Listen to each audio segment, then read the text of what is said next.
ಸ್ನೇಹಿತರೆ, ಈ ಸಂಜೆ ನ್ಯೂಸ್ಗೆ ಸ್ವಾಗತ. ಶಿಡ್ಲಘಟ್ಟದ ಪೌರಾಯುಕ್ತೆ ಅಮೃತ ಗೌಡ ಅವರಿಗೆ ರಾಜೀವ್ ಗೌಡ ಏನು ಕಾಂಗ್ರೆಸ್ನ ಈ ಪುಂಡ ಪೌರಾಯುಕ್ತೆ ಮೇಲೆ ಪೌರುಷವನ್ನ ತೋರಿಸಿರ್ತಾನೆ. ಪೊಲೀಸರು ಬಂಧನಕ್ಕೆ ಬಲೆ ಬೀಸಿರ್ತಾರೆ. 13 ದಿನಗಳ ಕಾಲ, ಬರೋಬ್ಬರಿ 13 ದಿನಗಳ ಕಾಲ ರಾಜೀವ್ ಗೌಡ ಪೊಲೀಸರಿಗೆ ಚಳ್ಳೆ ಹಣ್ಣು ತಿನ್ನಿಸಿ ಮಂಗಳೂರು ಕೇರಳದಲ್ಲಿ ಆಟ ಆಡ್ಕೊಂಡಿರ್ತಾನೆ.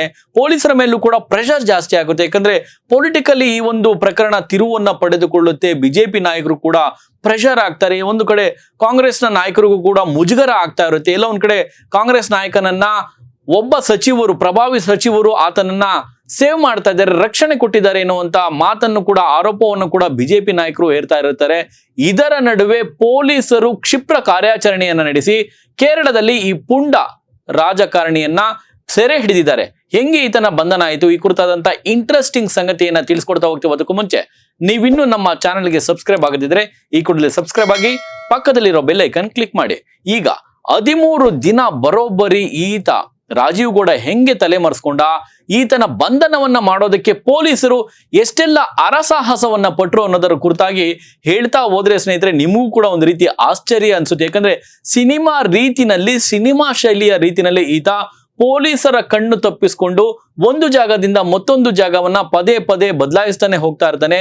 ಅದಕ್ಕೋಸ್ಕರ ಇವನ ಬೆನ್ನಿಗೆ ಬೀಳುವಂತ ಪೊಲೀಸರು ಹೆಂಗಿರ್ತಾರೆ ಅಂದ್ರೆ, 3 ಜಿಲ್ಲೆಯ ಪೊಲೀಸರು ಈ ಒಂದು ವಿಶೇಷ ಕಾರ್ಯತಂಡವನ್ನ ರಚನೆ ಮಾಡಿರುತ್ತಾರೆ ಈತನನ್ನ ಬಂಧನ ಮಾಡೋದಕ್ಕೆ. ಅದು ತುಮಕೂರಿನ ಜಿಲ್ಲೆಯಿಂದ ಒಂದು ಪೊಲೀಸ್ ತಂಡ ರೆಡಿ ಆಗಿದ್ರೆ, ಮತ್ತೊಂದು ತಂಡ ಚಿಕ್ಕಬಳ್ಳಾಪುರದ ಪೊಲೀಸ್ ತಂಡ ರೆಡಿ ಆಗಿರ್ತಾರೆ, ವಿಶೇಷ ತಂಡ. ಮೊಗದೊಂದು ರಾಮನಗರದ ವಿಶೇಷ ತಂಡವನ್ನ, ಹೀಗೆ ಕೇಂದ್ರ ವಲಯದ IGP ಆಗಿರುವಂತ ಲಾಬೂರಾಮ್ ಅವರು 3 ತಂಡಗಳನ್ನಾಗಿ, ಈತನ ರಾಜೀವ್ ಗೌಡನ ಬಂಧನಕ್ಕಾಗಿ 3 ತಂಡಗಳನ್ನಾಗಿ ವಿಶೇಷ ತಂಡವನ್ನ ರಚನೆ ಮಾಡಿರ್ತಾರೆ. ಆದ್ರೂ ಕೂಡ ತಲಾಶ್ ಮಾಡಿದ್ರು ಕೂಡ ಈತ ಕೈಗೆ ಸಿಗೋದೇ ಇಲ್ಲ. ಒಂದ್ ಕಡೆ ಪೊಲಿಟಿಕಲಿ, ನಾನು ಆಗ್ಲೇ ಹೇಳ್ದಾಗೆ ಪೊಲಿಟಿಕಲಿ ಪ್ರೆಷರ್ ಜಾಸ್ತಿ ಆಗಿರುತ್ತೆ. ಬಿಜೆಪಿ ನಾಯಕರು ಆರೋಪ ಮಾಡ್ತಾ ಇರ್ತಾರೆ.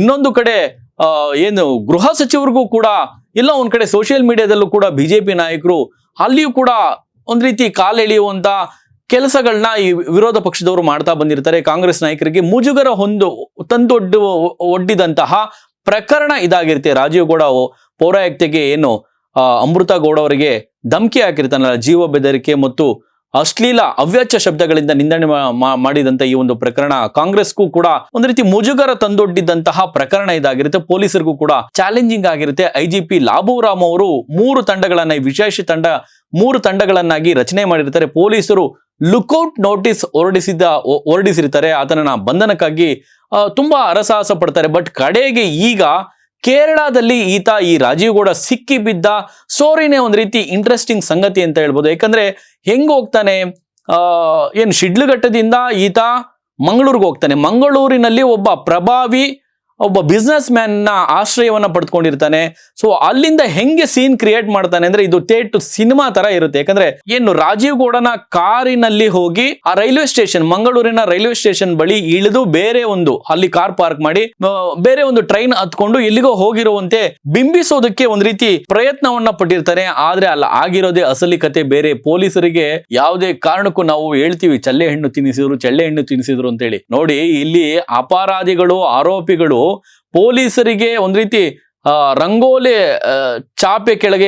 ಕೆಳಗೆ ನುಗ್ತಾರೆ ಅಂತ ಹೇಳ್ತಾರಲ್ಲ, ಹಂಗಲ್ಲ. ಈ ಪೊಲೀಸರು ಏನ್ ಮಾಡ್ತಾರೆ ಅಂದ್ರೆ, ಭೂಮಿಯನ್ನೇ ಬಗೆದು ಆರೋಪಿ ಅತಳ ಸುತಳ ತಳಾತಳ ಪಾತಾಳದಲ್ಲಿ ಅಡಗಿದ್ರು ಕೂಡ ಪೊಲೀಸರು ಆತನ್ನ ಹಿಡಿದು ಬಂಧಿಸುವಂತ ಚಾಕಚಕ್ಯತೆ, ಟೆಕ್ನಾಲಜಿ ಅಷ್ಟರ ಮಟ್ಟಿಗೆ ಪೊಲೀಸರು ತಮ್ಮ ಕಾರ್ಯಪ್ರವೃತ್ತಿಯನ್ನ ಮೆರೆದಿದ್ದಾರೆ ಎನ್ನುವುದಕ್ಕೆ ಈ ಒಂದು ಪ್ರಕರಣ, ರಾಜೀವ್ ಗೌಡನ ಪ್ರಕರಣ ಕೂಡ ಸಣ್ಣ ಎಕ್ಸಾಂಪಲ್ ಅಂತ ಹೇಳ್ಬೋದು. ಯಾಕಂದ್ರೆ ಒಬ್ಬ ಉದ್ಯಮಿ, ಮಂಗಳೂರಿನ ಒಬ್ಬ ಪ್ರಭಾವಿ ಉದ್ಯಮಿಯ ಆಶ್ರಯವನ್ನ ಪಡೆದುಕೊಂಡಿರ್ತಾನೆ.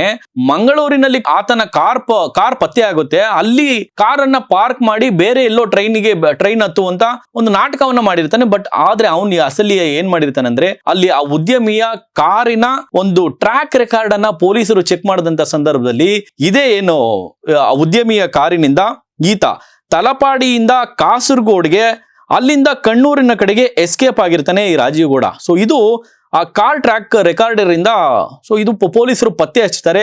ಕಡೆಗೆ ಆತ ಸಿಕ್ಕಿ ಬೀಳ್ತಾನೆ.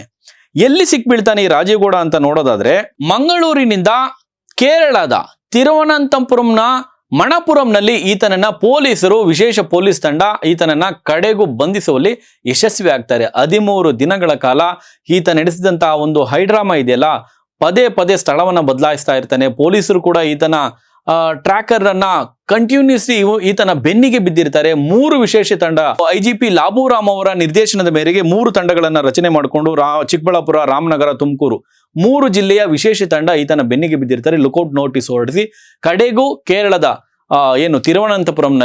ತಿರುವನಂತಪುರಂನ ಮಣಪುರಂನಲ್ಲಿ ಈತನನ್ನ ಬಂಧಿಸುವಲ್ಲಿ ಯಶಸ್ವಿಯಾಗಿದ್ದಾರೆ. ಇದೀಗ ಚಿಕ್ಕಬಳ್ಳಾಪುರ ಜಿಲ್ಲೆಯ ಶಿಡ್ಲಘಟ್ಟ ಪೊಲೀಸ್ ಠಾಣೆಗೆ ಈತನನ್ನ ಕರೆತಂದು ಈಗ ಮ್ಯಾಜಿಸ್ಟ್ರೇಟರ್ ಕೋರ್ಟ್ ಮುಂದೆ ಈತನನ್ನ ನ್ಯಾಯಾಧೀಶರ ಮುಂದೆ ಹಾಜರುಪಡಿಸಲಿದ್ದಾರೆ.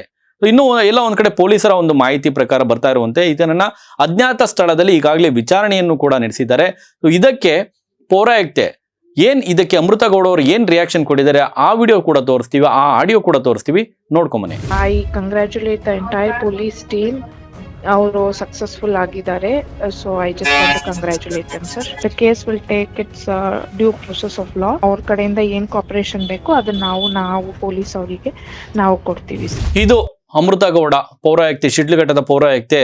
ಪೊಲೀಸರಿಗೆ ಬಂಧನ, ಈಗೇನು ರಾಜೀವ್ ಗೌಡನ ಬಂಧನ ಆಗಿರೋದಕ್ಕೆ ಪೊಲೀಸರಿಗೆ ಅಭಿನಂದನೆಯನ್ನ ಸಲ್ಲಿಸ್ತಾ ಇರುವಂತದ್ದು. ಜೊತೆಯಲ್ಲಿ ತನಿಖೆಗೆ ನಿಮ್ಗೆ ಏನೆಲ್ಲ ಮಾಹಿತಿ ಬೇಕು, ಏನೆಲ್ಲ ಸಹಕಾರ ನೀಡಬೇಕು ಅದು ನನ್ನ ಕಡೆಯಿಂದ ಸಿಗುತ್ತೆ ಸರ್ ಅಂತ ಹೇಳಿ ಅವರಿಗೆ ಅಭಿನಂದನೆಯನ್ನು ಕೂಡ ಅಮೃತ ಗೌಡ ಅವರು ಸಲ್ಲಿಸ್ತಾ ಇರುವಂತದ್ದು. ನೋಡಿ, ಈ ಒಂದು ಪ್ರಕರಣ ಪೊಲೀಸರಿಗೆ ಒಂದ್ ರೀತಿ ಚಳ್ಳೆ ಹಣ್ಣು ತಿನ್ನಿಸಿ ಹೆಂಗ್ ಬೇಕಂದ್ರೆ ಆಟ ಆಡ್ಬೋದು ಅಂತ ಯಾರೆಲ್ಲ ಕನ್ಸ್ ಕಾಣ್ತಾ ಇರ್ತಾರಲ್ಲ ಅಂತವ್ರಿಗೆ ಇದೊಂದು ರೀತಿ ಎಚ್ಚರಿಕೆ ಗಂಟೆ ಅಂತ ಹೇಳ್ಬೋದು. ರಂಗೋಲಿ ಚಾಪೆ ಕೆಳಗಡೆ ಹೆಂಗ್ ನುಗ್ಗಿದ್ರು ಕೂಡ ತಳಾತಳ ಪಾತಾಳ ಆತಾಳ ಸುತಾಳ ಎಲ್ಲೇ ಅಡಗಿದ್ರು ಕೂಡ ಅಪರಾಧಿಗಳು, ಆರೋಪಿಗಳನ್ನ ಬಂಧಿಸುವಲ್ಲಿ ನಮ್ಮ ಕರ್ನಾಟಕದ ಪೊಲೀಸರು ಎಷ್ಟರ ಮಟ್ಟಿಗೆ ಒಂದು ದಕ್ಷತೆಯಿಂದ ಇದ್ದಾರೆ ಅನ್ನೋದಕ್ಕೆ ಈ ಒಂದು ಪ್ರಕರಣ ಕೂಡ ಸಾಕ್ಷಿ ಅಂತ ಹೇಳಿದ್ರು ಕೂಡ ಬಹುಶಃ ತಪ್ಪಾಲಿಕೆನೆ. ಇನ್ನು ಉಪ್ಪು ತಿಂದವನು ನೀರು ಕುಡಿಲೇಬೇಕು. ಇದೀಗ ರಾಜೀವ್ ಗೌಡನ ಬಂಧನ ಆಗಿದೆ. ಈಗ ನ್ಯಾಯಾಧೀಶರು ಈ ಒಂದು ಪ್ರಕರಣಕ್ಕೆ ಸಂಬಂಧಪಟ್ಟಾಗೆ ಏನೆಲ್ಲ ತೀರ್ಪು ಕೊಡ್ತಾರೆ ಇವತ್ತು ಗೊತ್ತಾಗುತ್ತೆ, ಕಾದ್ ನೋಡ್ಬೇಕು. ಸ್ನೇಹಿತರೆ, ಈ ಒಂದು ಪ್ರಕರಣಕ್ಕೆ ಸಂಬಂಧಪಟ್ಟಾಗೆ ನಿಮ್ಮ ಅನಿಸಿಕೆಯನ್ನು ಕಾಮೆಂಟ್ ಮಾಡಿ. ನೋಡ್ತಾರೆ ಈ ಸತಿ ನ್ಯೂಸ್, ಇದು ಸಮಸ್ತ ಕನ್ನಡಿಗರ ಧ್ವನಿ.